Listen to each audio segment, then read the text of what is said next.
Beyond Two Souls makes another entry in the interactive drama genre that David Cage so fondly yearns over. Cage's desire to tell a compelling story in a video game is without a doubt present in Beyond Two Souls, but it goes without saying that Two Souls struggles to tell this story.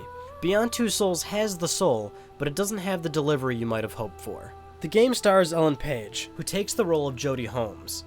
You play through most of Jodie's life, from her childhood to adulthood. Jodie's life isn't like most others, because she is tied to a supernatural spirit named Aiden. Aiden is with her, and you the player at all times. He cannot be seen by you or others. He lives in the infraworld. This story largely focuses on Jodie's life with Aiden, and their struggles with the infraworld. The infraworld being the world of the dead, where other entities and spirits reside. The order in which the story is told actually jumps around. You'll sometimes play as young Jodie, then adult Jodie, then teen Jodie, then back to young Jodie. In between each chapter, the loading screen will show you a timeline of Jodie's life, and show you where you'll actually be playing. I can see this being a problem for some people, but I, however, in particular, didn't have a huge issue with this. For a large portion of the game, there is no fluid plot, and in many cases, there's multiple genres. There's action sequences, there's somber ones, there's horror ones, stealth ones, they're all over the board. And with no main plot point to drive home the game from beginning to end, it makes the journey feel a bit disjointed. The story will have one plot point, and then it will end. It'll have another, and then it will end. There's no one theme that drives it home other than Jodie and Aiden, which are already the stars of the game. This isn't necessarily a bad thing, considering the game focuses on her life over the course of many years. In fact, I find this to work very well. Resolving multiple plot points with Jodie over the course of her life builds her character, and it adds incredible depth. Add this to the incredible performance of Ellen Page, and it creates a really compelling experience.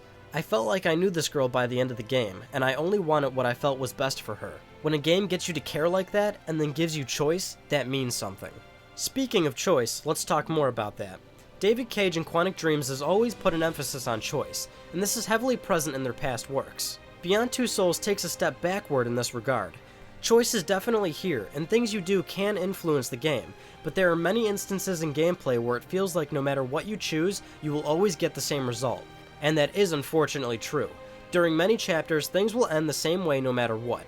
In action sequences, missed button prompts have little consequences. That's not to say choice and failure are gone completely, but in a majority of chapters they are. And if choice and failure is present, you will still press forward like everyone else. Saw the other kids playing it. I just wanted to have some fun. What did you do to that boy? Philip. I didn't do anything. I didn't did it. He was trying to defend me. He thought... I'm sick and tired of your stories! Gameplay is perhaps the biggest issue of Beyond Two Souls. Yes, gameplay is here, and you still need to play the game to progress. The issue isn't that it doesn't feel like a game, because it is, but that more so, it's more difficult to control. Beyond Two Souls has removed a lot of the button prompts from Quantic Dreams' previous title, Heavy Rain. Most of the time, interactable objects are labeled as white dots. Without any indication of what to press, it is left up to the player to decide what naturally works. The white dot always requires movement from the right stick, but it never indicates what direction. It doesn't feel natural, it makes it feel like a guessing game. Then there's action sequences. During an intense moment, the game slows down, giving you a few seconds to make a move.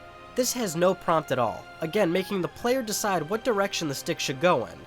This caused nothing but frustration after I continuously picked the wrong direction, thinking Jodie was moving that way.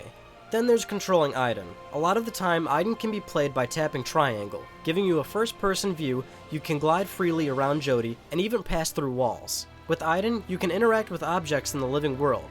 This plays a major role in the story and how others cope with Aiden.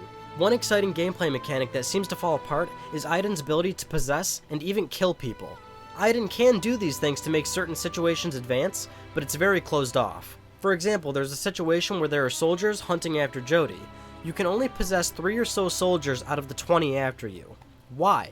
This could have added so much more depth, but it is specifically set for everyone to play this situation the same way, and this is present throughout the whole game. Sure you'll be great?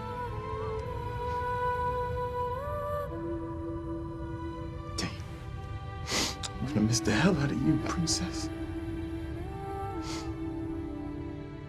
There are definitely a lot of things wrong with Beyond Two Souls, but its positives lie in the story and performances. As mentioned before, you play through many years of Jodie's life, and her character has a lot of depth. Some supporting characters and romance options lack this depth, however, and it ultimately makes it hard to care for them.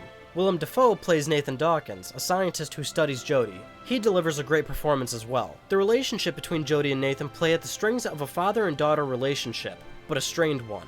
Aiden's interactions with Jodie and the outside world also create a profoundly interesting story element. As Aiden, you can accept or refuse Jodie's choices. You can protect her, or you can ruin her life, whatever you deem best for her.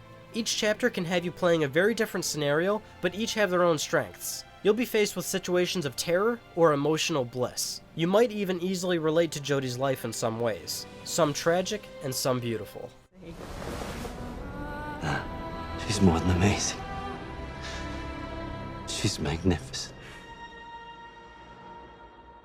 Beyond Two Souls gets a lot of things right and wrong.